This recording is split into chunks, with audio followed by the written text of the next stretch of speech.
Olá a todos, bem-vindos à parte 3 da aula 6 do curso de Dispositivos e Sistemas Fotovoltaicos. E nessa aula nós vamos falar sobre isso aqui, ó, sobre a estrutura de camadas de uma célula fotovoltaica, as tecnologias e materiais disponíveis em produção comercial, falar um pouco sobre a produção das células hoje em dia, né, principalmente as células de silício, e falar um pouco sobre as eficiências e seu histórico ao longo dos últimos anos. Bom, a estrutura básica de uma célula solar é essa que está aqui na tela. É claro que existem células que têm uma estrutura muito diferente, então é claro que células solares já têm muitas tecnologias disponíveis, e aqui eu estou tentando resumir todas numa estrutura só, obviamente eu estou deixando de lado algumas outras camadas que comumente podem estar disponíveis na célula que você estuda, ou enfim. Mas uma célula solar, por exemplo, de silício, tem essa carinha que está aqui, né? Para quem já viu ela dentro de um módulo fotovoltaico, já deve ter percebido. Para quem nunca viu, tem essa carinha. A gente vai discutir o porquê dessa coloração aqui mais escura, o que são essas faixas aqui com cor metálica, enfim. Bom, então aqui tem um corte transversal, né, de uma célula solar, representando uma célula solar, né? Então aqui eu tenho a superfície frontal da célula, por onde a luz do Sol vai entrar. Aqui a superfície traseira, obviamente por onde a luz do Sol não vai entrar. Hoje em dia existem células chamadas bifaciais, então essa estrutura seria ligeiramente diferente, né? Porque colocar aqui metal cobrindo toda a parte traseira, então bloquearia a luz nessa face. Então aqui eu não estou levando em consideração as células bifaciais, e daqui a pouco eu vou discutir qual seria a diferença. Então aqui na região frontal, o que a gente tem é janelas para a entrada da luz, e aí nessas regiões se coloca um filme antirreflexivo para diminuir, para reduzir a reflexão na interface ali entre o ar e o semicondutor. E você tem essas barrinhas aqui amarelas representando os contatos elétricos na parte frontal. Quando a gente olha aqui para essa célula de frente, a gente está vendo justamente essas duas componentes ali da célula solar. Em azul mais escuro aqui, né, a gente está vendo justamente a camada antirreflexiva, os filmes antirreflexivos que são depositados, e aqui em cinza, né, esse metal representando os contatos elétricos. Daqui a pouco a gente vai discutir o porquê deles terem essas ranhuras aqui, né? Bom, dentro, né, agora já não estamos mais vendo aqui, né, dentro da célula a gente tem uma estrutura PN, né, uma junção PN, como nós já discutimos. Geralmente a gente chama a primeira camada que recebe a luz de emissor e a camada de baixo de base. Ah, professor, qual é P e qual é N? Aí depende. Aí depende da forma de produção, depende da tecnologia. Tem materiais em que compensa mais, né? É mais eficiente colocar P embaixo e N em cima. Tem materiais que é melhor colocar no oposto. Mas, enfim, o importante é que aqui a gente tem a nossa junção PN, essas camadas 3 e 4. E, por fim, a camada 5 seria um contato elétrico traseiro, seria feito de metal totalmente revestido. A diferença para as células bifaciais é que, obviamente, você teria uma estrutura parecida com essa também embaixo, né? Para a luz também poder entrar por baixo. Isso aqui está bem fora de escala, esse corte transversal. Se a gente fosse aqui colocar em escala, né, essa altura seria muito menor do que essa dimensão lateral que está aqui. Então isso aqui é da ordem de centímetros, aí depende da produção, né, mas hoje em dia geralmente você tem até célula de 6 polegadas, né, mais de 12 centímetros por 12, e isso aqui é da faixa dos 150 a 200 micrômetros. Então são ordens de grandeza de diferença. Aqui eu representei assim só para facilitar a nossa visualização. Muito bem, então vamos falar um pouquinho sobre cada conjunto desses, né? A camada antirreflexiva, o revestimento antirreflexivo, também chamado de ARC, do inglês Anti-Reflective Coating, ele está ali para reduzir as perdas por reflexão na superfície frontal. Então aqui ó, eu fiz um esquema de uma célula solar em cima de um wafer, né? Então a célula seria só esse paralelepípedo que está aqui em cima, e o meu filme antirreflexivo seria essa parte preta. Geralmente é escuro porque justamente, para quem está olhando de fora, está vendo pouca reflexão. E aí o material que reflete pouco a gente vê escuro, né? A reflexão natural entre o ar e o semicondutor, usando lá as fórmulas de Fresnel, né, a gente tem aqui a relação da refletividade, né, do coeficiente de reflexão, dados os dois materiais de índice de refração N1 e N2. Levando em conta ar, que é índice de refração 1, e o semicondutor, onde a gente vai usar uma média aí de 3,5 para o índice de refração, façam as contas depois. A reflexão frontal, então, está na faixa de 31%. Ou seja, seria muita perda se a gente deixasse naturalmente a luz bater no semicondutor e transmitir só 70% praticamente, né? É muito pouco. Bom, então aqui tem um gráfico da reflexão em função do comprimento de onda. É claro que isso que eu falei foi uma média, né? Então tem que ver por comprimento de onda. Então tá aqui, ó, bare silicon significa silício puro, né? A interface com ar só silício. Aqui da faixa, ó, maior do que 30% é a perda por reflexão numa célula solar. Mas, se você usar a camada antirreflexiva na frente, então basicamente a tecnologia é você empilhar filmes com nanômetros de espessura, né? E aí você coloca filmes com índices de refração ali apropriados, de forma que você faça uma transição da luz do ar para o semicondutor mais suave. Então, de 1 você vai para 1,5, depois para um outro semicondutor 2,5 e depois para o semicondutor que é 3,5, né? Então, você pode ter camada antirreflexiva de uma camada, duas camadas, e quanto mais camadas, melhor, né? E o fenômeno físico é por interferência destrutiva para reflexão e construtiva para transmissão. Então, basicamente, você faz cálculos ali óticos, né, de física ondulatória para levar em conta qual é o comprimento de onda que você quer transmitir mais. Então, aqui, por exemplo, em azul, ó, se você colocar vidro em cima do silício, já melhora muito, ó. Por que isso? Porque o vidro tem um índice de refração da casa de 1,5, então você já faz uma transição mais suave do ar para o semicondutor. E se você coloca a camada antirreflexiva, por exemplo, com índice de refração 2,3, e aí com a espessura, obviamente, né, calculada aqui para que o mínimo de reflexão esteja em 600 nanômetros, você tem uma curva parecida com essa. Tá?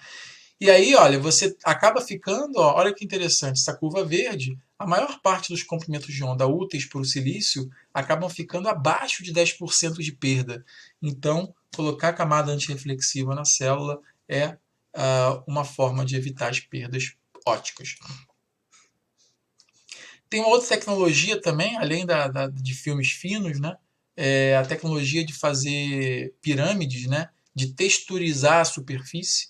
Aí como se faz isso, Daniel? Então, basicamente, o pessoal costuma fazer uma corrosão com determinada solução ácida que ataca preferencialmente determinados ângulos. Então, você acaba ficando com uma estrutura parecida com essa aqui. E a ideia, para reduzir reflexão, é que quando a luz entra, por exemplo, na superfície plana, ela bate e tem uma probabilidade de refletir e uma probabilidade de transmitir. Obviamente é isso que dá o coeficiente de reflexão, né?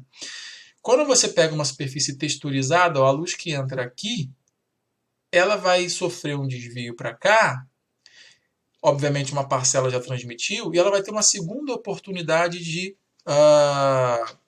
entrar de novo, né? Então, com isso, você reduz as perdas por reflexão. Contatos elétricos. Bom, então aqui a gente tem o que a gente chama de, em inglês seria fingers, que seriam dedos, né, em português, ou dedos coletores. Então o que você faz basicamente é colocar uma estrutura de metal, uma estrutura metálica, formando uma espécie de conjunto de dedos, né? E a gente já vai discutir o porquê, né? Bom, o contato elétrico frontal ele tem que estar presente, né? Porque você tem que coletar as cargas que estão indo para cima, então isso é inevitável. E aí, quanto mais metal você colocar, olha o que vai acontecer aqui, ó, é melhor em termos de redução das resistências elétricas. mas ao mesmo tempo você coloca mais metal, reflete mais luz. Então você vai ter aí um compromisso, né, entre essas duas relações. A introdução de luz na parte ótica e a redução da resistência, que é a parte elétrica. Percebam aqui, ó, num diagrama aqui do fluxo da corrente dentro de uma célula solar, a corrente que eu estou colocando, nesse caso, seria, em cima seria P e embaixo seria N, né? Então a corrente flui na direção do lado P, né? Então aqui a corrente nessas camadas elas fluiriam de baixo para cima, só que ao chegar aqui nessa camada número 3, ela tem que se dividir, porque aqui não tem contato elétrico, por exemplo. Então ela tem que fazer este caminho, percorrendo uma dimensão lateral aqui, né? E aí a resistência elétrica, a gente sabe que depende do comprimento que um elétron ou um buraco caminharam no material, né? Para quem lembra daquela relação lá de circuitos elétricos, a segunda lei de Ohm, R é igual a ρ L sobre A. Então, o L, que é o comprimento que o portador anda, ele reflete, aumenta a resistência elétrica. Então, quanto menos fingers eu tiver, mais afastado eles vão estar, e aí o elétron tem que percorrer uma distância maior, aumentando a resistência. Quanto mais fingers eu colocar, menor a distância, menor a resistência. Então, com isso, por isso que eu falei que a estrutura elétrica otimizada tem mais fingers. Só que eu começo a bloquear a luz, né? Isso em relação ao contato elétrico frontal. Ao traseiro não tem muito o que discutir. Se a gente não estiver falando de células bifaciais, basta cobrir a área frontal, a área traseira completamente com metal, que aí você vai estar otimizando a resistência elétrica. Bom, lá no circuito equivalente, né, essa relação que a gente está falando aqui, né, dos contatos, dos fingers, das distâncias, elas influenciam diretamente a resistência em série, né, por isso que envolve aquela perda de tensão aqui também. Muito bem. Aqui tem um trabalhinho interessante que eu fiz com uma aluna que eu co-orientei. A gente fez um estudo analítico das perdas de potência em função do número de fingers numa célula solar de GaS, arsenito de galho, né? Então aqui a gente consegue perceber, ó, em preto eu tenho as perdas de potência por resistência. Então a gente vê que quanto mais fingers, menor as perdas por resistência, como a gente tinha discutido. Em vermelho eu tenho as perdas de potência por sombreamento, e quanto mais fingers, mais sombreamento de uma forma linear. E aí a perda total é a soma aqui, né? Uma soma, uma relação entre essas quantidades. Eu acabo tendo esse mínimo aqui. Então existe um número ótimo de fingers que minimiza as perdas totais de potência pelo contato elétrico frontal. E esse é um estudo que tem que ser feito aí para cada material, mas é isso que é feito, por exemplo, na indústria, né? Tem outro trabalhinho que eu fiz com um aluno de mestrado, que eu co-orientei também na PUC do Rio. Depois tem artigos de referência, posso passar para vocês, mas na minha página eles estão todos lá para baixar. O estudo aqui, ó, da geometria, o tipo de geometria dos contatos metálicos. Ao invés de usar aqui essa estrutura de dedos, a gente testou uma estrutura hexagonal, uma estrutura diamante, e aí tem os resultados bem interessantes lá.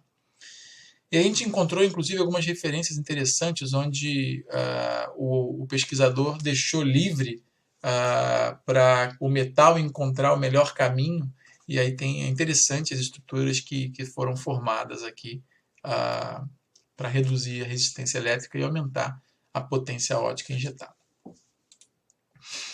Bom, falando agora dos materiais ativos, né, a junção PN em si, a gente já discutiu no vídeo anterior sobre o modelo de balanço detalhado e vimos que existem materiais com gaps ótimos para gerar uma célula com eficiência mais alta, né? Isso porque as perdas por transmissão e termalização são equilibradas. Então aqui, ó, essa discussão aqui continua válida, né? Então os materiais ativos, geralmente a gente vai olhar a resposta espectral da célula solar, né, em função aqui do comprimento de onda, A gente já tinha discutido que o silício, o arseneto de galho, CDTE, são materiais que têm o gap de energia próximo do pico para células solares de junção simples e seriam materiais ótimos para usar como material ativo. É claro que, professor, mas por que nem toda célula solar é feita de GaS, já que você mostrou que ela atinge o pico, né, o valor máximo de eficiência hoje? Ele tem uma relação custo-benefício. Né? GaS é muito mais caro do que silício. Uma ordem de grandeza mais caro. Né? Assim como o silício cristalino também chega a ser uma ordem de grandeza mais caro que o silício amorfo. Então, muitas vezes, mesmo o silício amorfo não sendo tão eficiente, às vezes compensa fazer instalação com ele. Então, a relação aqui, às vezes, não necessariamente ela vai ser otimizada em termos de eficiência, mas é bom que vocês saibam essas relações para a construção da célula solar. Falando agora da diferença entre mono e policristalino, né, a gente já discutiu rapidamente quando falou sobre estrutura cristalina, mas a gente vai lembrar que o silício monocristalino é aquele onde tem um monocristal, né, então eu tenho uma simetria de translação em todas as direções do espaço, o cristal ele é perfeito, né, não existe interface entre grãos, diferentemente do silício policristalino, que tem uma estrutura mais parecida com essa, onde eu tenho regiões, onde eu tenho a tal da simetria de translação, mas se eu for olhar isso para longo alcance, isso não vale. Né? O problema desse tipo de estrutura é que existem mais interfaces, e nas interfaces acontecem defeitos nas ligações químicas, né, que acabam prejudicando a eficiência da célula. Então, geralmente, as células de policristalino são menos eficientes que a de monocristalino por conta do grande número de interfaces, da área superficial e os defeitos criados. Né? Agora, esse slide é interessante para a gente saber diferenciar uma célula da outra. Então, como geralmente o silício monocristalino é feito em cima de um wafer crescido por um método bem lento, a gente vai discutir daqui a pouco sobre isso, ele geralmente sai de uma estrutura circular e ele é facetado para maximizar o preenchimento no módulo. Só que ainda assim ficam essas rebarbas aqui do círculo, né? Então, quando a gente olha para um módulo e consegue ver essas estruturas aqui circulares, a gente tem certeza que o silício é monocristalino. Já o poli não. O poli não vem daqueles wafers de lingotes cilíndricos. Então, geralmente, o forno lá, a base que ele é despejado, é mais retangular e, com isso, a gente tem essa estrutura mais quadradinha. Então, diferenciar silício mono e silício poli, geralmente pelas arestas. Professor, mas dá para ver na cara pela coloração. Isso é verdade para as células mais antigas. Tá? As células de poli mais atuais, elas já estão tão lisinhas quanto as de silício mono. Tá? Então é bem difícil, às vezes, identificar pela texturização da superfície. Bom, falei bastante aqui, né, da estrutura de camadas, falei de todas as camadas, em princípio. Né? Agora eu vou falar um pouquinho de história e um pouquinho das eficiências das células. A primeira célula solar, da forma como a gente conhece hoje, feita de junção PN, né, de silício, ela foi produzida em 1954 pela Bell Labs, por Chapin, Fuller e Pearson. Eles basicamente fizeram a primeira célula com 6% de eficiência. Nós discutimos isso naquela aula de energia solar fotovoltaica, onde eu falei um pouquinho sobre o histórico das células solares. Aula 2, para quem não assistiu, volta lá rapidinho. Bom, e aí, de 1950 para cá, né, muita coisa aconteceu. A primeira geração que a gente chama de células solares são as células de silício cristalino, tanto mono quanto poli, né? E hoje elas estão em plena escala comercial. Nós já discutimos que o silício ele domina o mercado com mais de 95%. Né?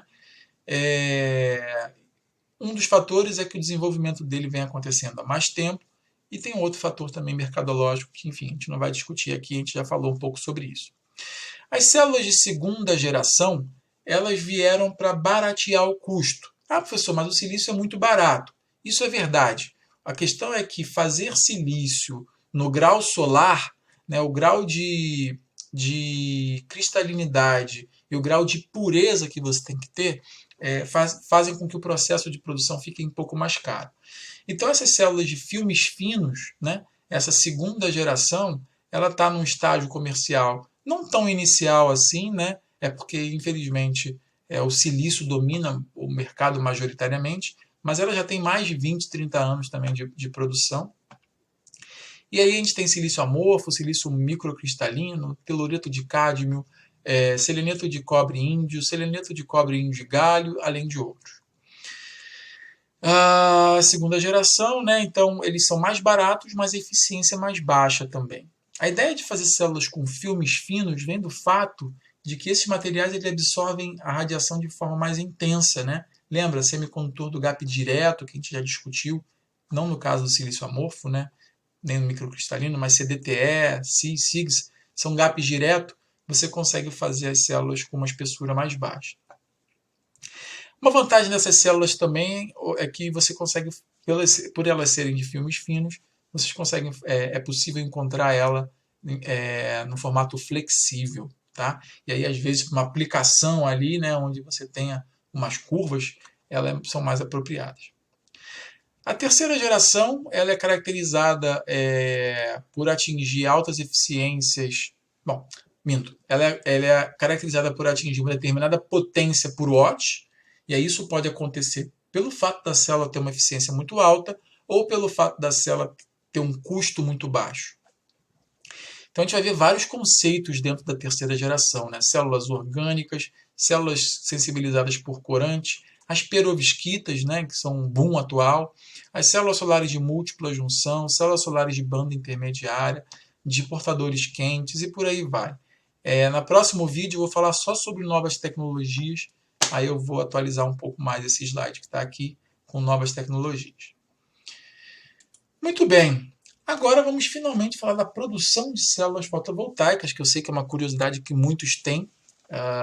Então aqui eu estou colocando só o processo de produção das células de silício que dominam o mercado. Então aqui tem duas rotas de produção, do silício mono e do silício poli, tá? Mas eu vou falar cada uma individualmente. Ambas partem de uma matriz de silício policristalino granulado, né? De grau solar. O grau solar, se não me engano, ele tem a faixa de 5 noves de pureza. Ele é menos puro do que o silício eletrônico, tá? O silício eletrônico, se não me engano, ele tem 7 noves de pureza.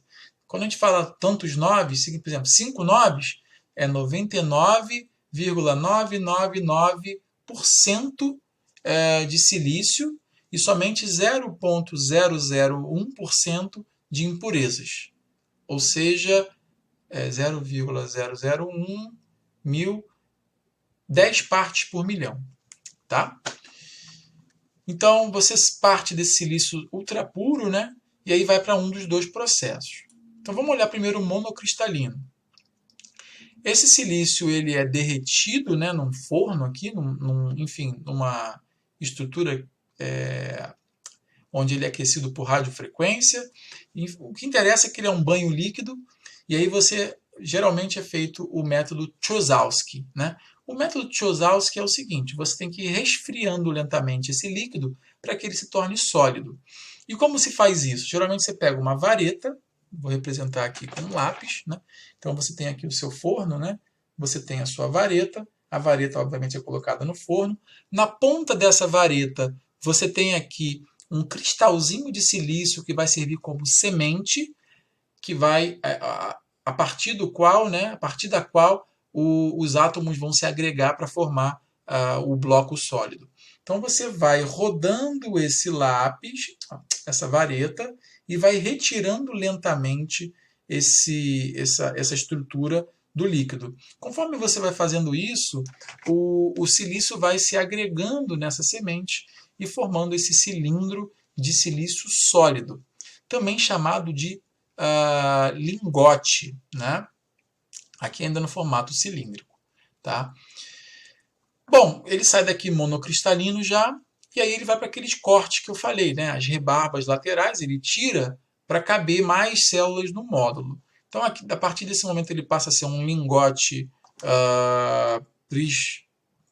prismático, sei lá como é que se fala, né? Passa a ser um prisma, né? Então, esse lingote ele segue para o fatiamento. Então, lâminas com pó de diamante, né, vão serrar esse lingote em células super finas, e essas células, então, basicamente, elas vão seguir para a dopagem. Bom, uma coisa que eu esqueci de dizer é que aqui o lingote ele já sai dopado com determinado tipo. Nesse caso aqui, representado pelo tipo P. Então, o lingote já é do tipo P. Ah, mas como se faz isso, professor? Basta você acrescentar o dopante nesse banho líquido. Por exemplo, colocar boro aqui, algum elemento, alguma molécula contendo boro, e basicamente o boro, então, quando esse silício se formar, vou ter impurezas de boro. Então, esse silício já é tipo P, e o que eu tenho que fazer, então, eu tenho que difundir dopante tipo N, né, para formar a tal da junção PN. Isso é feito em um forno, né? E aí, nesse caso aqui, está representado pela difusão de fósforo. Então, você tem basicamente um gás contendo fósforo lá dentro, uma coisa com cloro e fósforo, agora eu não lembro de cabeça exatamente o que. Esse forno está a mais de 900 graus Celsius. E aí, como a gente já discutiu, né, se eu tenho um material tipo P e eu vou difundir da superfície para dentro, eu vou ter uma certa espessura que, se eu conseguir compensar a dopagem P para ela se transformar em dopagem N, eu formo a tal da junção PN. Saio daqui já como uma célula solar, ela basicamente já é, entre aspas, uma célula solar, mas ela não tem os contatos elétricos, né? Então seria muito difícil tirar a corrente elétrica dali. Então, vem primeiro para a camada antirreflexiva, uma série de processos por spray ou deep coating, aí depende da indústria, né? Deposição, ou evaporação também, enfim, aí depende do tipo de célula. E, por fim, vem para a aplicação dos contatos elétricos frontais e traseiros, hoje em dia no método de screen printing, né? Então, vem uma matriz metálica, é forçada contra a face superior e inferior da célula, tem uma certa temperatura, esses metais eles difundem e você forma aquela estrutura. Muito bem. O segundo processo do desculpa, esqueci o que tinha no próximo slide. Bom, então, detalhes desse processo. O processo se chama Kozlowski, como eu falei. Ele é um processo lento, ele é um processo que forma um monocristal, tem poucos defeitos e ele é mais caro por ser mais lento. A gente sabe que na indústria tempo é dinheiro, então acaba sendo um processo caro. A segunda rota aqui é do silício policristalino.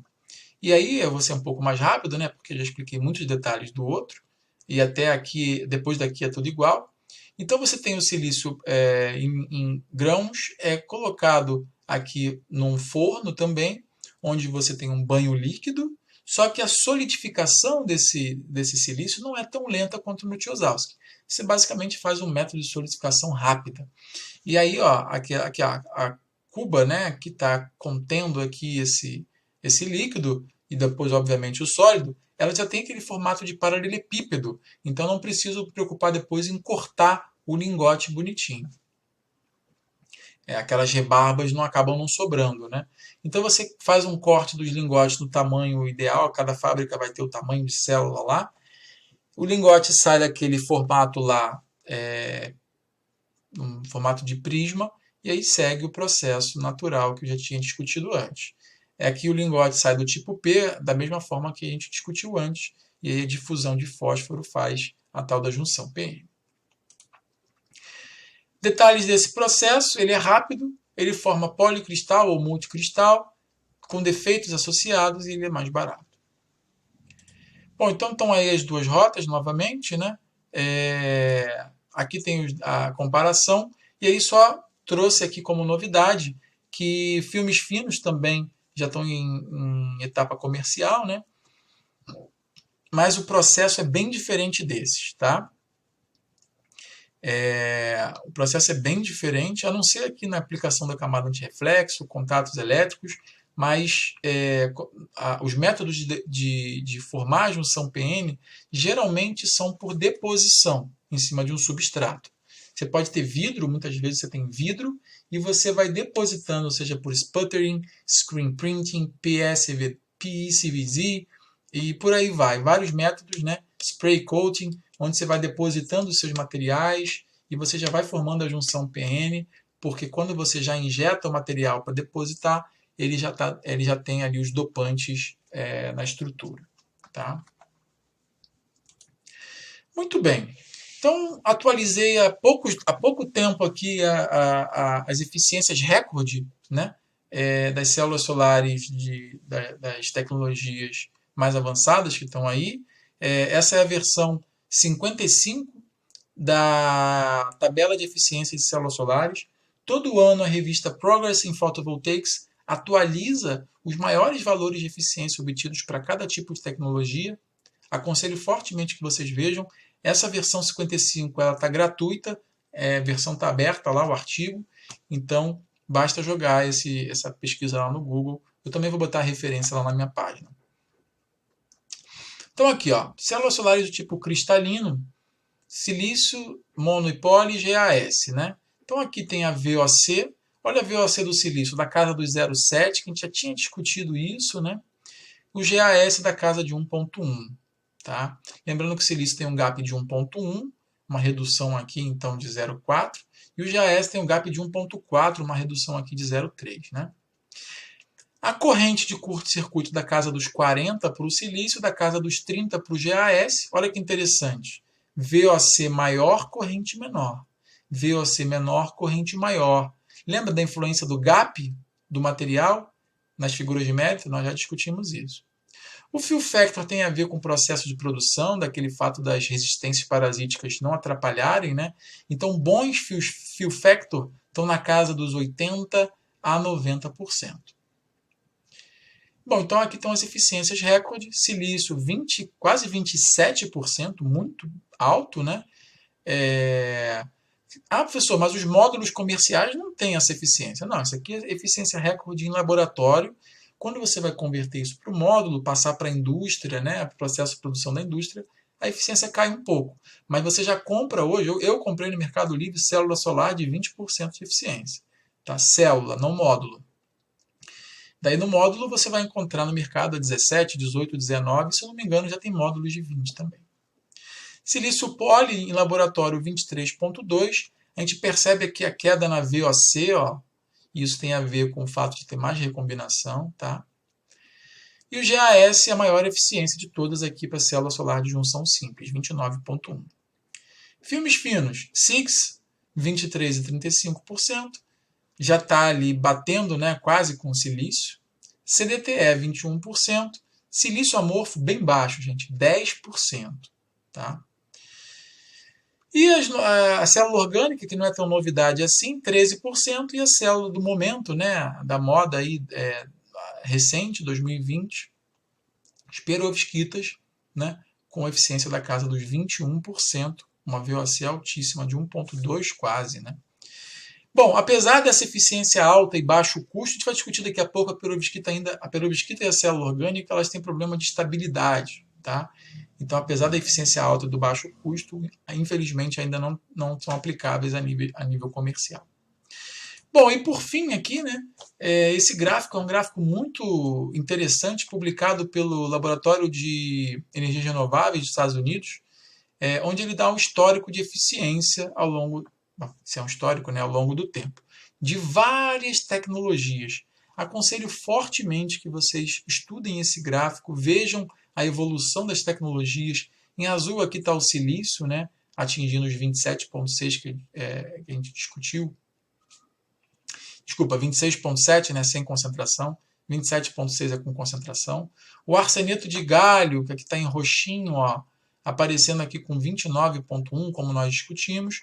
As células de perovskita, que são essas aqui laranja com amarelo. As células orgânicas aqui embaixo. CDTE e SIGS, que estão aqui em verde, desculpa. E as células aqui roxinhas são as células de múltiplas junções que já atingiram um recorde de eficiência de quase 50% de conversão fotovoltaica. Nós vamos falar sobre isso no próximo vídeo, tá? Bom, gente, então é isso que eu tinha para falar da parte 3. E na nossa próxima discussão eu vou finalmente falar sobre as novas tecnologias. Encontro vocês lá. Vem comigo que vai ser muito legal, viu? Até lá!